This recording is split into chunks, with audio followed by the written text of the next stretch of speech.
and welcome to tonight's remarkable Podversation. I'm your host, Nathan Winkelstein. I am the Associate Artistic Director of Red Bull Theater, the company that hosts these, and I am so thrilled that you are all joining us tonight for this convo. For those of you who have never been to one of these before, these are completely free-form conversations focused around a Shakespeare character and a Shakespeare piece. It is designed to give a little bit of an insight into how brilliant artists go about their process of bringing a character from page to stage, and it can go where it will, so it's always a journey every time. Part of that informal discussion is all of you. If you are watching this on YouTube or Facebook, you can type in questions and we will answer as many as we can as we go along. So please do engage with us. Please do keep the chat on YouTube as just questions for us to attempt to address as opposed to informal chatter, just because it makes it a little harder for us to parse the questions. And also please do keep the questions to being about Shakespeare in the conversation that is currently happening. This evening's Podversation will focus on one of Shakespeare's most intriguing heroines, Imogen, from his late canon play Cymbeline. Tonight, we will be focusing on Act 3, Scene 4. If you want to look that up, you can follow along by searching it on Google. It's also on the Red Bull website under this Podversations page. Our guest tonight is an extraordinarily accomplished actor. She is best known to nationwide audiences for her many roles in film and television, and to New York audiences for being one of the classical leading ladies of the past mumble years, garnering Tony, Drama Desk, and Drama League nominations along the way for her classical work. About Lily Rabe's ability to interpret Shakespeare, Oscar Eustis, the artistic director of the Public Theater, said, "I'm sure Balanchine felt this way when he found certain dancers." She played Imogen in the acclaimed Shakespeare in the Park production of Cymbeline in 2015, directed by past Podversation guest Daniel Sullivan and opposite past Podversation guests Patrick Page and Kate Burton, as well as her husband and hopeful future pod guest Hamish Linklater. And by far her greatest accomplishment to date is she is also a Red Bull Theater Matador Award winner. She is, of course, the great Lily Rabe. Hi, Lily. Hi, that was so lovely. Gosh, 2015. That was the last play I did. Oh my goodness, is that right? Yeah. That was the first Shakespeare in Central Park production I ever saw. Really? Yes, that was the first one, and I got one of the stage seats, and it was very cool, and a true joy. And it's kind of amazing to think that 6 years later I can actually have a conversation with you about it, which is very exciting. So we are, as you all know, we are going to start this by reading the scene in question, or a part of the scene in question, to give you a little bit of context about this moment in the scene. Imogen, our heroine, is traveling through the woods with Pisanio, her servant, and the servant of her love, Posthumus. She has been told by Pisanio that Posthumus, who has been banished from England, has snuck back to visit her. He is lying. He has received a letter from Posthumus asking him to murder Imogen because he believes she has been unfaithful. And she, at this point in the story, does not know that. And that is where we will begin. Lily, whenever you are ready. Thou toldst me when we came from horse the place was near at hand. Ne'er longed my mother so to see me first as I have now. Pisanio, man, where is Posthumus? What is in thy mind that makes thee stare thus? Wherefore breaks that sigh from the inward of thee? One but painted thus would be interpreted a thing perplexed beyond self-explication. Put thyself into a behavior of less fear, ere wildness vanquish my stater senses. What's the matter? Why tenders thou that paper to me with a look untender? If it be summer news, smile to it before. If winterly, thou needst but keep that countenance still, my husband's hand. That drug-damned Italy hath outcrafted him, and he's at some hard point. Speak, man. Thy tongue may take off some extremity, which to read would be even mortal to me. Please you read. And you shall find me, wretched man, a thing the most disdained of fortune.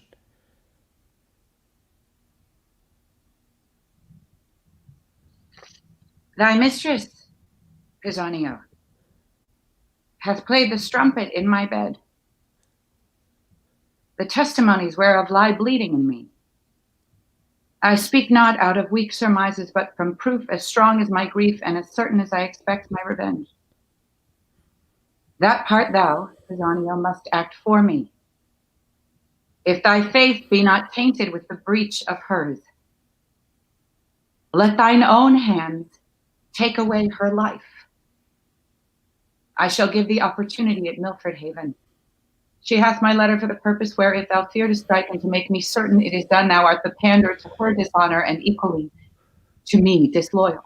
What shall I need to draw my sword? The paper hath cut her throat already. What cheer, madam? False to his bed. What is it to be false? To lie in watch there and to think on him, to weep twixt clock and clock, if sleep charge nature, to break it with a fearful dream of him and cry myself awake. That's false to his bed, is it? Alas, good lady. Aye, false. Thy conscience witness. Iachimo, thou didst accuse him of incontinency. Thou then lookst like a villain. Now methinks thy favour's good enough. Some jay of Italy, whose mother was her painting, hath betrayed him. Poor I am stale, a garment out of fashion, and for I am richer than to hang by the walls, I must be ripped to pieces with me. Oh, men's vows are women's traitors. All good seeming by thy revolt, O husband, shall be thought put on for villainy, not born where it grows, but worn a bait for ladies. Good madam, hear me. True honest men being heard like false Aeneas were in his time thought false, and Sinon's weeping did scandal many a holy tear, took pity for most true wretchedness. So thou, Posthumus, wilt lay the leaven on all proper men. Goodly and gallant shall be false and perjured from thy great fall. Come, fellow, be thou honest. Do thou thy master's bidding. When thou seest him a little witness my obedience, look, I draw the sword myself, take it and hit the innocent mansion of my love. My heart, fear not. 'Tis empty of all things but grief. Thy master is not there, who was indeed the riches of it. Do his bidding, strike. Thou mayst be valiant in a better cause, but now thou seemst a coward. Hence, vile instrument, thou shalt not damn my hand. Why, I must die. And if I do not by thy hand, thou art no servant of thy master's. Against self-slaughter there is a prohibition so divine that cravens my weak hand. Come, here's my heart. Something's before it. Soft, soft, will no defense, obedient as the scabbard. What is here? The scriptures of the loyal Leonatus, all turned to heresy. Away, away, corrupters of my faith. You shall no more be stomachers to my heart. Thus may poor fools believe false teachers. Though those that are betrayed do feel the treason sharply, yet the traitor stands in worse case of woe. And thou, Posthumus, thou that didst set up my disobedience against the king my father, and make me put into contempt the suit of princely fellows, shalt hereafter find it is no act of common passage, but a strain of rareness, and I grieve myself to think, when thou shalt be disedged by her that now thou tirest on, how thy memory will then be panged by me. Prithee dispatch. The lamb entreats the butcher. Where's thy knife? Thou art too slow to do thy master's bidding when I desire it too. And scene. Oh, thank you, Lily. Gosh, oh man, it's this is the first time I've had to like play someone who just sits and listens. Woo! Thank you. It really it comes right back. That anyway, what a scene. Yeah, and he doesn't give you. I mean, it's one of my when we talked about which scene that we wanted to do, because Imogen has so many, because she is the I almost introduced her as the best should have been titular role character in all of Shakespeare, right? Because she really is she is, for all intents and purposes, the title character of this play, except she's not the title character of the play. But I guess where I'd like to start is like this play is a weird one in that most of Shakespeare's plays kind of fall into a category, and this one seems to float in comedy land. Everybody ends happily ever after, but then there's this banger sitting in the middle of it, which is anything but that. How did you all walked that line so perfectly? How did you balance that as an actor and as a cast? Well, I've always kind of, that thing of like, what is a comedy, what is a tragedy, has always made me scratch my head a bit. Certainly with some of the plays, they do kind of fall in the, what's that word that everybody uses now? The bucket. The buckets are a little bit like more delineated and clear. But I do feel that, the two are so linked. And then Dan, who has such a sense of both things, Dan's sort of feeling of comedy. I kind of live to make Dan Sullivan laugh. It's the sort of chuckle, the like bearded, quiet chuckle. Yeah, it's the best. Like anything, it's not much. It's not gonna. I mean, a guffaw, and like you're just. I feel like I've won an award, but I think for him and listen, the majority of my experience doing Shakespeare is with Dan. So having him hold exactly what you're saying, that's how we did it. I think that's how, because he was holding the world of the play and the sort of tone of the play, and the fact that it's, you don't shy away from the comedy in this play, and you don't shy away from the tragedy in this play, and then you really get to have. Yeah, and that was a sense I remember getting when I watched it, is that, of course, just as you say, what is a comedy and what is a tragedy, and other than that, the audience is expected to laugh more in one and cry more in the other, but it doesn't mean they're not expected to do both. And that at its core, of course, all that we try to do as theater people is try to do something honestly. And if it's funny, it's funny, and if it's sad, it's sad. But it's awfully hard. I think the challenge that most companies face is that after you start getting those laughs, you might push a little for those laughs, and then that gets a little harder for them to sympathize for you honestly when you're sad. And so it's interesting what you say about Dan's kind of even-handedness with the project, and it's a credit to you and the actors in that. Like, I remember Hamish's incredibly broad Cloten, and yet he was so true as this broad character that you also still felt like a little weird when he gets decapitated. You're still like, whoa! And that was a really beautiful line that you all walked, and you were the heart and soul of it. I think the play too, because, leaving this scene, I think the next time, this is like as I just was boohooing, this is like this is a rip your chest, rib cage open boohoo scene. And then I think the next time we see her, because then he's like, I know, they make this plan, you've got to dress up as a man, and this is the answer. Shocker. And then the next time we see her, which I think was where Dan put the act break, and I say, what do I say? It's I see a man's life as a tiresome one. Yeah. It's funny. It's funny. Funny. And it got a big laugh. And we just, but it's from this. It's from like the depths of despair to that. I wrote some of my like favorite, sort of in no particular order. I was just writing as I was going through the play in preparation for this. I was like, oh God, that line and that line, and that was one of them, because it was really, it's like a total laugh line. And Dan didn't, again, he just doesn't,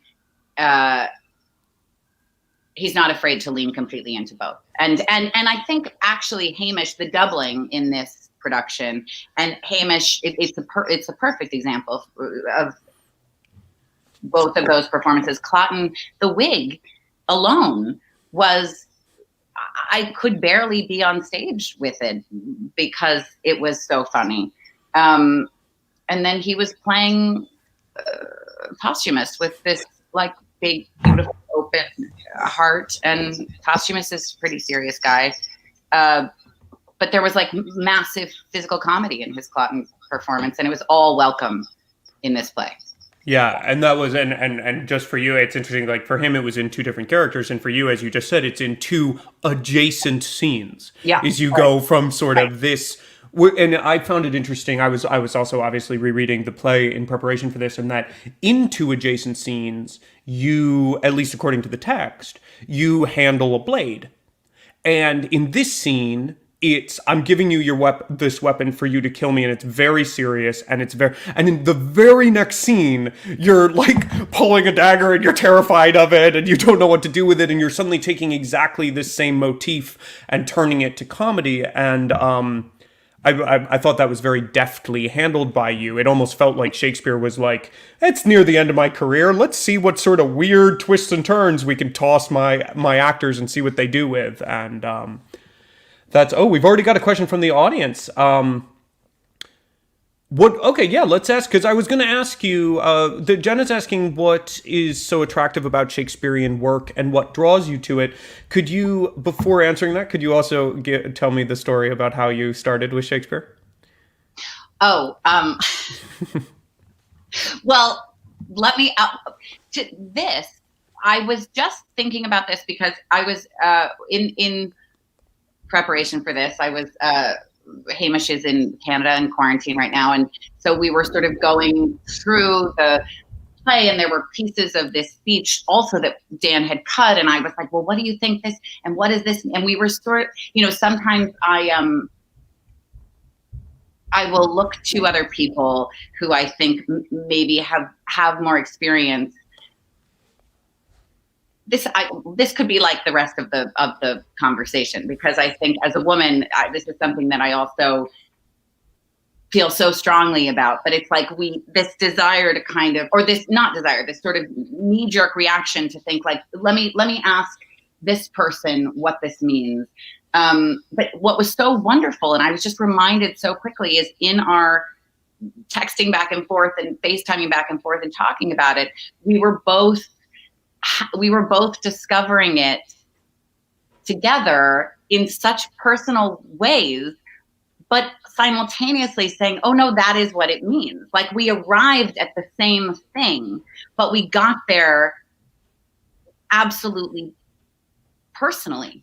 And that to me, so what in my personal experience, what is so attractive about Shakespeare? It really has, I think, it continues to make me feel like I actually have everything I need.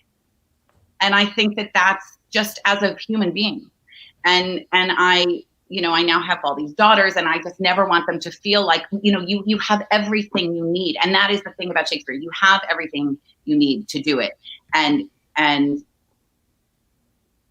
it's why the interpretation is so wonderful. It's why this person's Imogen is going to be so different from another person's Imogen. And yet there are going to be things, no matter what, that are the same. And so it really, I feel like it just continues to teach me how to function as a person in the world, in the doing of it. And when we can't do it, just talking about it and reading it and rediscovering it. My goodness, you are so popular. People often commend Shakespeare for his incredibly intriguing and multifaceted female characters. Do you think that there are modern playwrights who are still writing women of such caliber? Oh, of such caliber. Gosh. There are wonderful modern playwrights, yes, but I don't. Caliber is such. There are in my experience, I've never come across women like the women that he writes, but that doesn't mean that they're not of the same caliber or, yeah.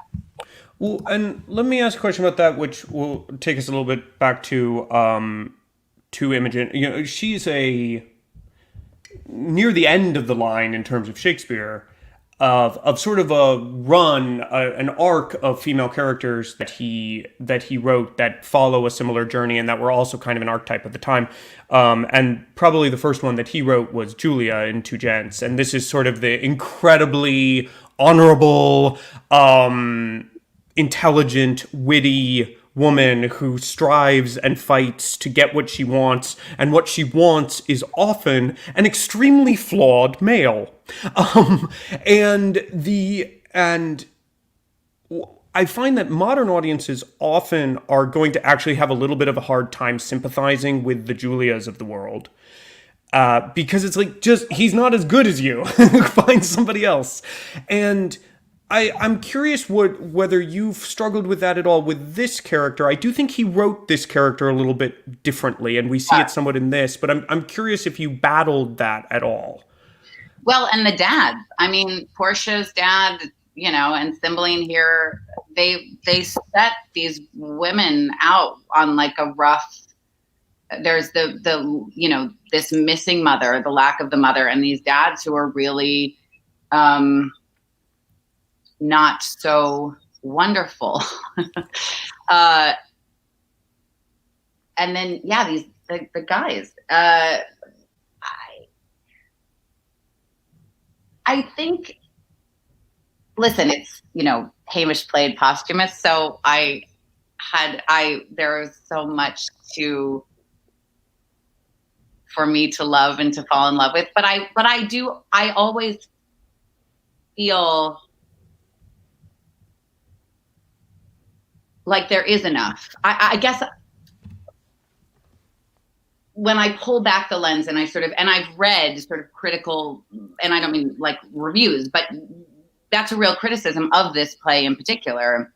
Imogen is sort of flawless, which I don't agree with, but in terms of her, she's got it all.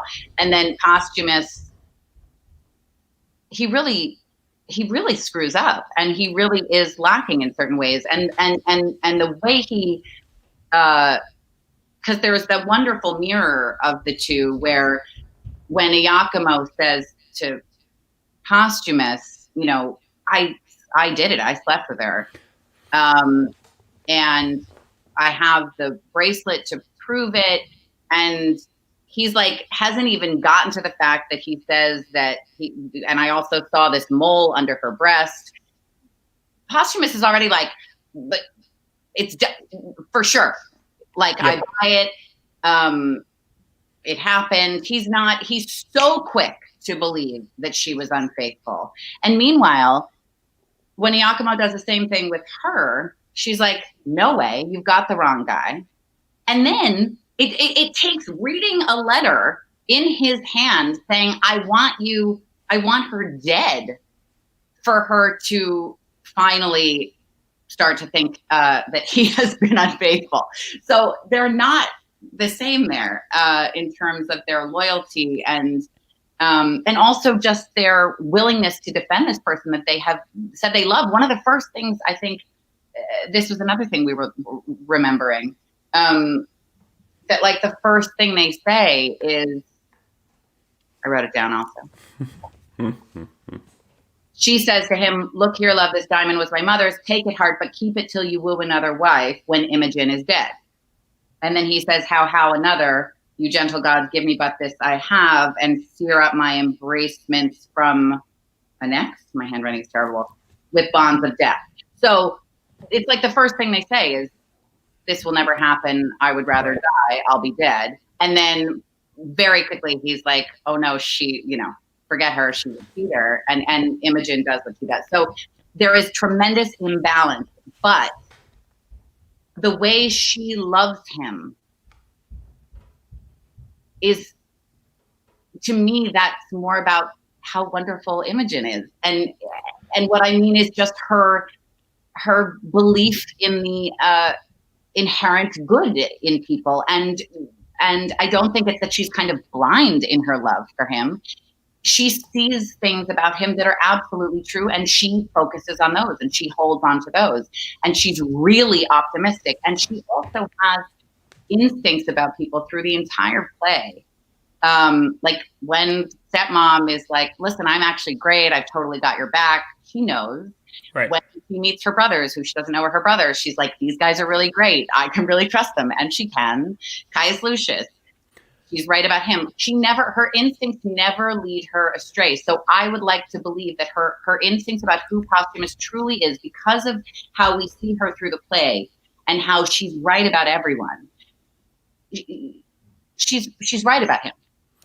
Yeah, I mean, so two thoughts from that is one, I actually fully agree with you. I actually don't see it as a complaint in this play nearly as much. Like, it was interesting, as I was reading it, I was going back and I was looking at Two Gents, and I was looking at this kind of archetype.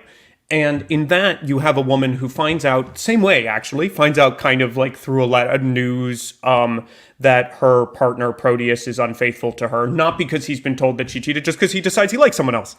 And instead of her getting a real actual moment of anger and catharsis and sorrow, she tears up a letter and then has a comedic moment of trying to put it together and having Proteuses kiss one another. And she never like gets the reality. And then at the end, at sword point, Proteus goes, "Oh, I'm sorry." And everybody's like, "Cool, I forgive you." Whereas like in this play, you have the exact same relationship, but you have a woman who's given this extraordinary scene that we just saw to watch her really deal with what it is like to be betrayed by someone she loves. And then there is no doubt that Posthumus feels bad about this situation in this play. Like he tries to die. His repentance, there is no way you can claim his repentance is anything other than true. So her forgiveness is human. You might wish that she didn't forgive him. I personally don't. I think it's nice to see her forgive him and rise above. But like, that's your personal choice of how you humanly might want to handle it. But the idea that Imogen's reactions are not human is just, we saw it in the scene we just saw. That's false. It's patently false. Yeah. She responds extremely humanely to the situation. And I think I always love watching Shakespeare evolve. And it feels like that's one of his very first plays. This is one of his very last. And especially in the hands of a performer like you, seeing that true humanity, which is the thing you were talking about how there's no such thing as a definitive performance, because these characters are true and they're performed by true people, which means each one is going to be unique and special in their own right. But yeah, I was... because I was also reading those criticisms, and after rereading the play, I was like, nah, that's wrong. This is a human being who makes choices. Yeah, and I also, I'm sure we were reading some of them, but like there's a lot about how she's almost like too perfect, and I don't agree with that at all. She's wonderfully messy and human, but she's like heart. I mean, it is the way, the way she leads with her. She doesn't lead with her head, and I don't mean that she's not smart. She leads with her instinct and with her heart, and that's a wonderful thing. And she's also a nice evolution to me of like the feisty love interest of like, you have Kate, who's a big problem, right, in the canon, right? Like Kate is like, I'm feisty and smart, so I need to be broken. First try. And then midline, you have the other character you played, Beatrice, who is defined by her feistiness and intelligence. Right. And then this one, like the way she goes after her father and the way she goes after Cloten is not like the other Shakespeare female characters. Like, she is not, just because she's lovely and loves her partner and stuff, does not mean she doesn't have a tongue on her when she wants to. Oh my gosh, she's incredibly powerful. Yeah. And she wrangles it all together there at the end, which is great. Yeah. Can I ask, just to put it specifically on the scene we're looking at, when you look at a piece like this, which is it's a famous audition piece for all of the female actors out there watching this, and I think the reason everybody's attracted to it makes sense, which is that the incredible arc she has to go on of like her whole world gets flipped over is, you get it in 30 lines of text. And can I ask, just as an actor, when you look at this piece, like we all know we know when the piece is the piece, right? We know when we look on the page and we go, oh, this is the one. This is the dramatic moment in the play. How do you go about taking it from like, I'm reading it on the page, I'm seeing this huge betrayal, to a nuanced, true, and also repeatable, which is maybe a little bit different from like TV work, for example, repeatable performance. Can you just take us a little into what that prep is? Well, I would say Stephen Skybell, who played Pisanio. Like, part of why I probably can't read the scene now without crying is because I can see, I can feel, I remember, like, cellularly him and the way he was in the scene with me. And it's an amazing, because in a way, like, yes, it's a monologue, it's a great monologue, everyone should do it, you'll get the job, but it's really a scene between, it's like such an amazing scene between these two people, even though there's so much of her talking and him saying one or two things. It's such a beautiful scene between these two people. And having, I also love, maybe this is like a crutch or something, but getting to read the letter, like a scene where you actually get to read the letter, is so always such a relief to me. Because it's like no matter, it is going, because of that, it's like both, the scene is of course always going to be different, but it's such an anchor. And you really get to read it for the first time every night. And I remember the letter it felt different every night. And I guess I'm not really answering the question. I'm talking about this sort of like experience that I had doing the scene. But I guess, listen, I'm never thinking about where it's going to end up. Or I'm certainly, if I do, then I'm screwed. But really with these scenes, the arc of them, and the arc of this scene in particular, you can't get ahead of it. You can't get a sentence ahead of it because she's not. And even so you get, as Imogen, you get to come in with all of this sort of brightness and buoyancy, and then in your scene partner, you start to receive the information, even just, whatever the way that they look. And then you get to read the letter. And then what's so incredible is, as she is having the language that she has,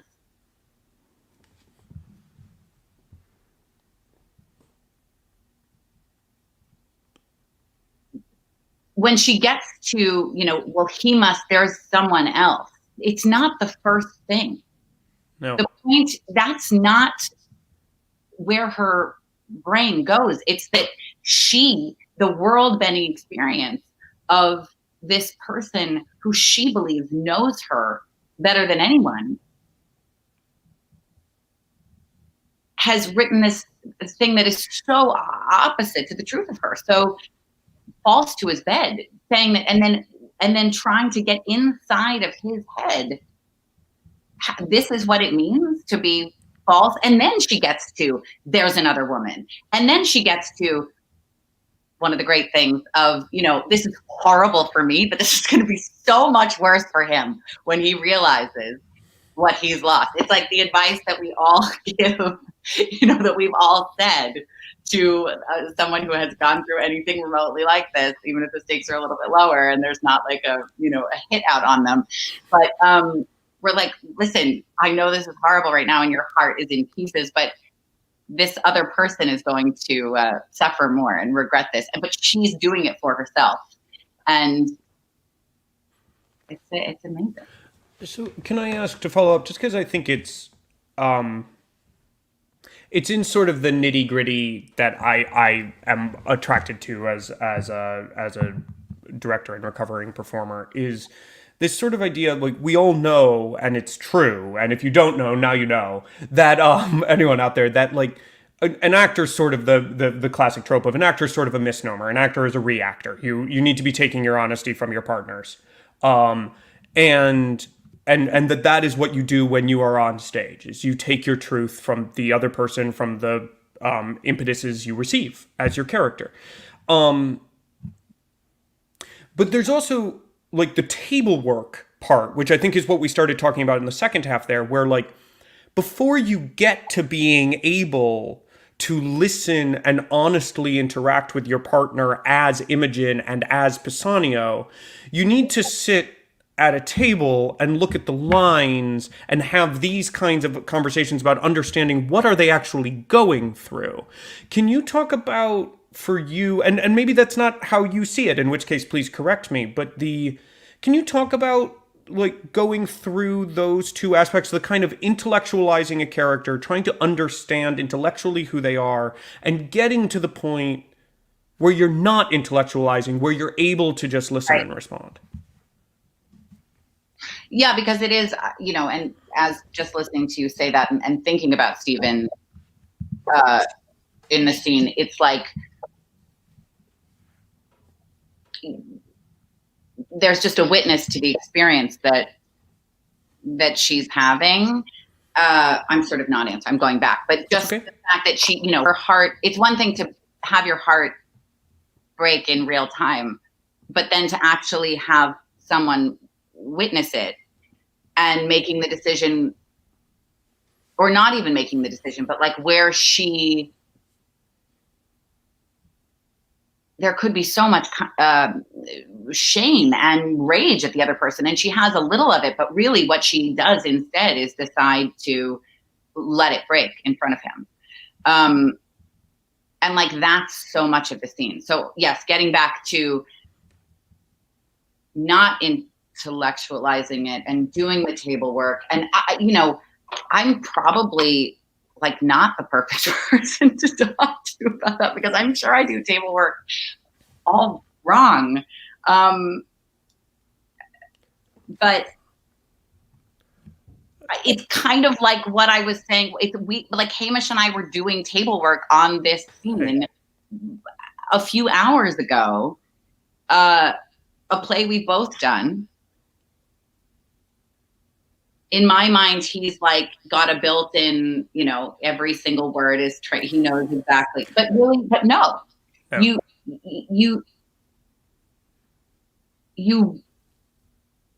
You have to keep going back to. So I guess I would say, to me, to answer your question, it's not one and then the other. It's like, sure, probably start with table work before you're up on your feet. Of course. But I think with Shakespeare, the thing that has been useful for me is to never stop doing both, because, well, it's a perfect example. There were things that we were both scratching our heads about, and then as we talked it through, it like lifted out intellectually and then sort of moves over. But I don't think you ever want to get like, well, now I've done my table work, I know what this scene means, I know what I'm saying, and now I'm going to play the scene. I think the process for me, when it's messier with Shakespeare, it's better.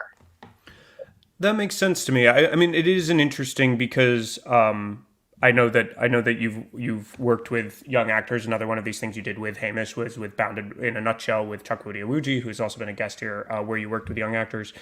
And it has been something that I have noted, is that you do run into a situation often where they have done the work, they know, but then they're showing the work as opposed to responding. So I guess that was what I meant about like, how do you, Lily, and I don't think there's a right or wrong answer to this from your answer about doing right or wrong table work. I think that's the whole point of this program, is that not all actors do it the same. Is how do you, Lily, go from these are the things I understand about this scene to walking on stage and doing the scene? Right.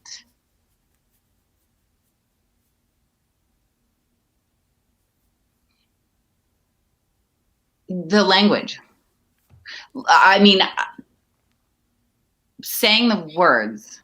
I don't know how to speak as a human on a podcast, but saying the words. And if you go back to the language,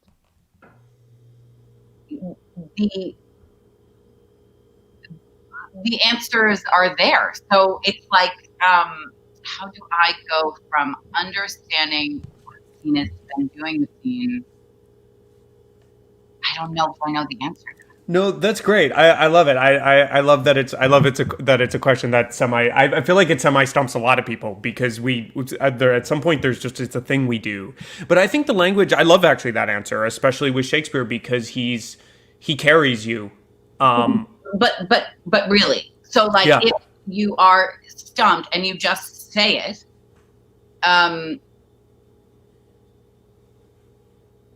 and connect to it with your breath and with your voice and with your the answer and the meaning come to the surface, and you are carried.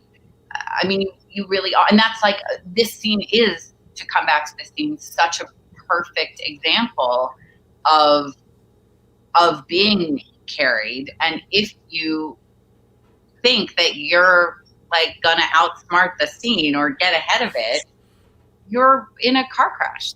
You can't do it. Like, you actually can't do it. So he sort of protects you, I think.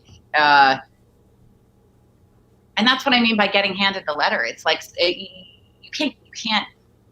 have to read the letter. You can't know that you literally get to read that letter every single night and have it go into your cells. And that can't happen until it happens. And I think it's a beautiful thing, both about what you're saying and what you did, because I probably didn't have exactly these words for it, but it's interesting. It's always interesting watching actors either most often return to things on this program, things they may not have done for a decade, and like the parts that are still in their bodies and the parts that they're redoing. But I was listening as you were doing it, and being nerdy, and I was listening to you just let the language carry you and let the discoveries happen one after the other, after the other, after the other, and trusting that flow. And I do think that it is one of the most compelling parts of this scene. It's so distilled in that way. Of like, the discoveries happen on the line, the action to the word, they discover right on the line, and you cannot say them if you have pre-prepared them. Right? Like, it's bad, but you can get away with to be or not to be just proclaiming it. It's not good Shakespeare, but you can get away with it fundamentally. You can be like, he memorized this and came out and said it to the audience. That's a bad choice, but you could do it. It's not a good example. I know that there's a whole thing, I think but it's a great example, because I think it's the perfect example. Whereas this piece, you can't. You just can't do that. You have to discover moment to moment and think. And I always think that it's a really freeing thing to remember that, like, your characters are thinking too. Like, it's not like they're thinking about the words. Yeah, and reading. Like, that's what I mean by, I feel like, I hope I don't get like fired from, because this feels so, just fired from, ever getting to do Shakespeare again. But like, that you get not only to have the thought, but that you just get to read that letter is such a gift when you are faced with this beast of a scene. And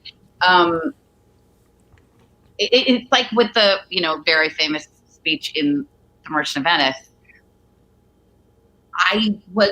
It was so clear. It felt so clear to me that she doesn't know that is going to happen. It's not, she doesn't go in there with the plan.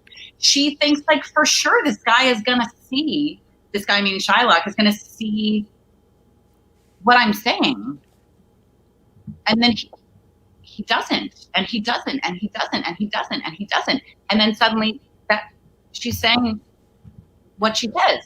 But it's all about Shylock. It's not like about Portia coming in with this. It's all about what he does and what he doesn't do. And so in this scene, what I mean about like that the answer is in the language and in Pisanio. Because him witnessing what that's what the scene. I think if he weren't there and she was experiencing the letter alone and then very well could have plenty to say alone on a stage about it. I think it would be very different. I think it's so much about what happens with him and what that relationship is and who she is in relation to that person that leads her to everything she says. So you're never alone. I mean, you're really never alone doing Shakespeare, but you're really not alone in this scene. Yeah, and even in the soliloquies, like the reason that I'm a firm believer that the vast majority of the time soliloquies are truly direct address to the audience is exactly this: is nothing, is you don't start out saying a monologue, you start out saying a thought, and then you keep thinking. But yeah, I love the example of the call. It's really like, if it is direct address, then it's the fact that it's those people that you don't have an intimate relationship with that, you know, that are leading you to say the things you say, versus in this case, or in Portia's case with Shylock. And anyway. Yeah. And I love the idea that, like, so many of these speeches are like thesis statement. Okay, Right. let me explain. Right. Quality mercy is not strained. Oh, I have to keep going? Cool. Right. Yeah. Very cool. So I want to open it up to questions in just a second because the time has flown. I do want to go back a couple of beats. You talked about how Imogen's instincts about people are unerring. It's not quite. I know. She messes up with Pisanio. I know. And as I said it, I was like, well, there's a Pisanio thing. How did you justify? I found it. Giacomo. You mean? No, so I mean it's true that with I mean, I feel like she does get Giacomo kind of right, and I actually always read a little bit of suspicion in her, like, sure, okay, we're cool. But right. But with Pisanio, when she discovers Cloten's body, she jumps rather quickly to Pisanio having betrayed her, which read odd to me on the page. Yeah. Right.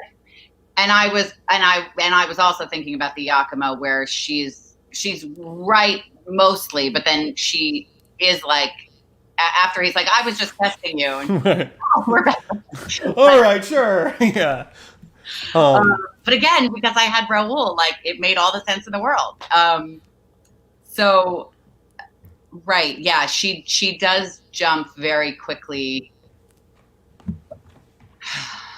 to that. What do you think? Well, thank you for asking. I don't have I mean, I didn't do the show. I have not yet directed or performed in the show, but because at first it caused a problem for me because I was like, this seems out of character. And then there was a piece of me that went, yeah, well, all right. But she also just woke up from a drugged sleep to find the decapitated body of, she thinks, and also misreads, her husband on the ground. So maybe it's just out of character for her because this is a weird set of circumstances that she's in. Right. And so, like, there was a piece of me that went, it may be because it's hard to fit her in a box. Is that... Yeah, and it's why, I mean, she's not perfect. But I also... I think Dan, you know, because there are these problems, right? And then you get like the problem of this and the problem of that, and then Dan Sullivan makes it solves it. Yeah, he solves it, and I think doubling, having the same actor. Oh, it's brilliant. Double, which, you know, so then as the actress playing Imogen, I can think of a million reasons why she would jump to it's my husband and not Cloten. Yeah. But it was really easy because it was him. I mean, it was the same, literally the same body and the same legs and the same. So that's like Dan. Also, I think making it easing that for the audience so that they too can be with her in that moment and not go, right. What? They're like, well, sure. Yeah. It's confusing. It's Hamish. And so,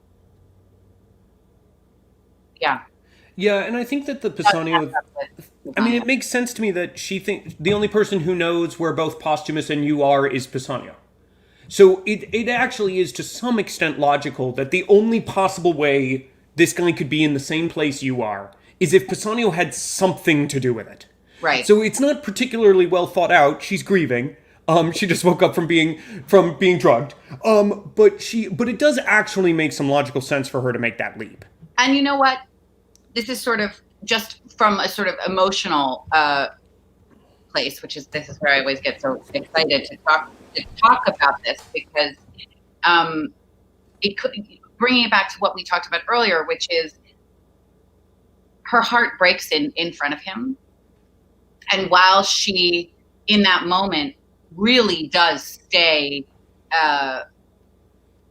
she sort of opens her ribcage in front of him and continues to love him through the scene, even though there's a lot of other stuff mixed up in it. But she, when they leave, it's like very loving between them. But she has still had that experience, which is hard when you've had someone witness that kind of thing. And so turning on them is very human to me, actually, because of the shame involved in that experience. Yeah, it makes sense. Having someone really see you kind of have open hearts or, bleed on the floor. And also logistics. The logistics are like, make a certain sense that she would, but I wonder if just tracking it emotionally, if that is there. Yeah, no, I actually really like that answer, because I also just think it's one of the things that Shakespeare does as well as anyone, is that like each character's truth is their truth, and they're incredibly like that someone who takes down all their walls in front of someone may very well kind of counteract that, just naturally, defensively. And that's why it's so ridiculous. And it's unconscious. So much of it is unconscious. But it's why it's so ridiculous to say that someone like her is like too good to, we almost don't, some of the stuff I was reading, like she's just so perfect. And what? No, she's a person. She's a person. Yeah. And I think Jessica will let me know if we have any questions, but we only have a few minutes left. I also just want to point to something. You've used the metaphor a couple times. I use this metaphor all the time. I've never heard anybody else say it. Now I'm worried that I stole it from like you in a talk or someone else. But I have always said that one of the reasons we go to theater is to watch someone stand on stage and tear open their ribcage and show their beating heart. Is like, that's something you so rarely see in real life. And to see that is so kind of important for us to remember how the depths of emotions that human beings go through. So anyway, I don't know if I stole it from you, in which case I apologize. I haven't been crediting you. I believe from my acting teacher at Northwestern. So, because I can hear him saying that. So who was your teacher? Who should we credit? I had two. I had a teacher named Bud Byer and a teacher named David Downs. And I think it was Bud. It was Bud who said it. All right. Shout out to Bud, because I like that a lot. We have a question that asks, would you say your interpretation of this monologue or character has changed in the last 6 years? Yeah. Yes. I want to do the play again. Yes, but that is the thing that is so wonderful about doing it. It's like, and reading it, even though we're just sort of informally reading it, what was so amazing was everything came back for me. And I don't mean acting wise. I mean, like, I could see Stephen, I could feel Dan and Hamish and Imogen, and I could smell the Delacourt, and it was all there. But my brain and heart, 6 years this summer later, felt a little bit differently about some of the things I was saying. So it hasn't changed like completely by any stretch, but everything is new. And I also, there were things that Dan cut in the, and as I was looking, I was like, oh, I really understand why he cut this. Oh, for sure. Very good cut. Yeah. But also getting to say the whole thing is reveal certain things that, like, for instance, soft. There were no letters that she discovered. Just like, oh, there's clothing in the way of my bare breast for the knife. And so that was a whole new thing that I never got to play of the pulling out these letters and the discovering that they're there and then saying, and then all the things she says to those letters. Yeah, well, I'm gonna be brave and say that I didn't remember that was cut. I don't like that was cut, because in that pocket is the letter she was given by him saying to go to Milford Haven. So there is it's not just generic love letters. It is the one he did to set her up. Yeah. That feels. But hey, that's whatever. That makes a lot of sense, and thank you for the question. Yeah, it's the joy of living theater, right? Is it will always evolve each time you read it. I did want to say, I'm not sure, Jessica, if we have any other questions. If not, there was another point about this play that I had thought about and then lost, which was it's sort of said in passing, like right in the beginning, like, here's the situation, which, by the way, I thought Dan handled brilliantly, because who needs the two random noblemen? Let's just tell everybody the info and get going. But I love that you've known Posthumus since you were a child. It's so different from the other relationships in Shakespeare, and it doesn't get talked about enough to me, is that they're not Romeo and Juliet. They're not even Benedict and Beatrice. They're not even Antony and Cleopatra.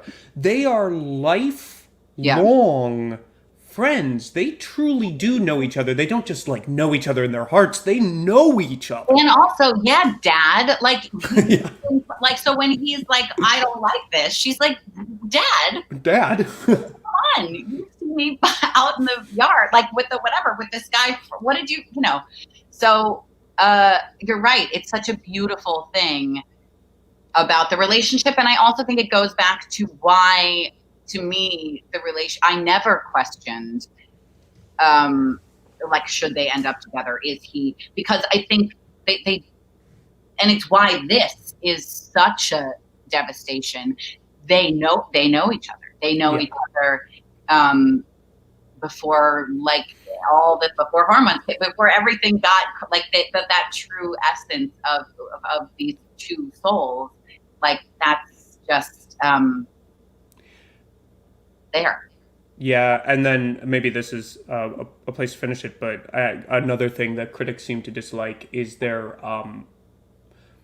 the little exchange at the end, is it not being bigger, this exchange of, why did you throw your wife from me, and then hang there like fruit until the tree dies, I'm paraphrasing, is, to me, it's so interesting reading that, is like, as two people who have known each other for forever, saying anything more would just be posturing. Right. They know. We all know this in our significant others that we've known for a long time. We know. We don't actually need to say too much.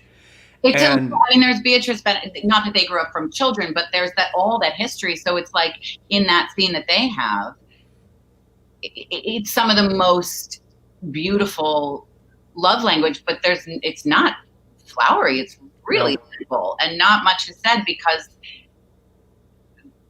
not much needs to be said. And I love that that's what he says at the end, because of its kind of simplicity. Yeah. And truth, just the truth. It's not, there's nothing put on, he's not trying to, there's no like agenda, it's just the truth. Right, and in the first scene, they're pretty rushed, but they're more flowery in the first scene. Right, yeah. And so, like, he can't out-pledge himself. Right? Like, he can't do more. Like, all he can do is pledge again and hope that you forgive him, and you do. And I think that's it's a beautiful, beautiful moment in the play, and it's wrenching. It's wrenching to read, and I remember it being wrenching to watch in a beautiful way, in a happy way, but it's... Well, on that note, it's somehow 8:28. So... Wow. Somehow that has happened. So we are running out of time.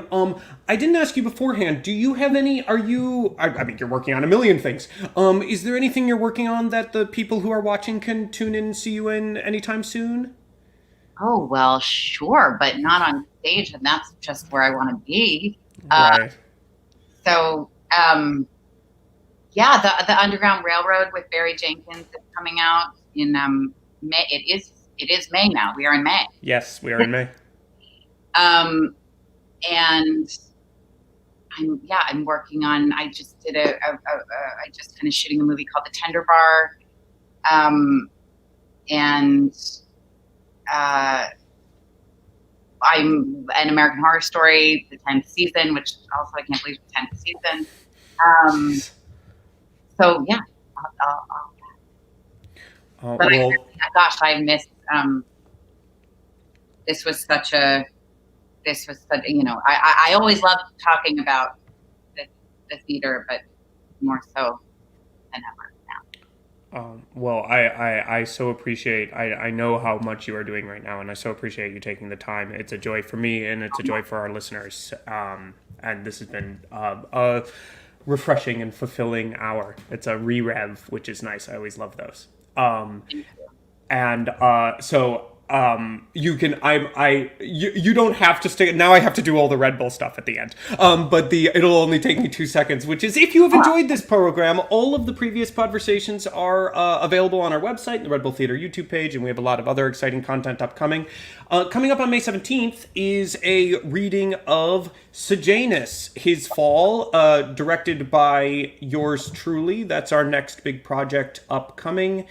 And finally, all of our programs, all of our spring programs in 2021 are free. This is only possible through the support of people like you. If you are able, please consider making a tax-deductible donation today to support Red Bull Theater and invest in the vitality of classical theater for a contemporary audience, hopefully sometime soon, live on stage. We're committed to continuing connection during this historic time, and your support helps make that possible. Once more, thank you all. This has been Red Bull Theater's Remarkable Podversation.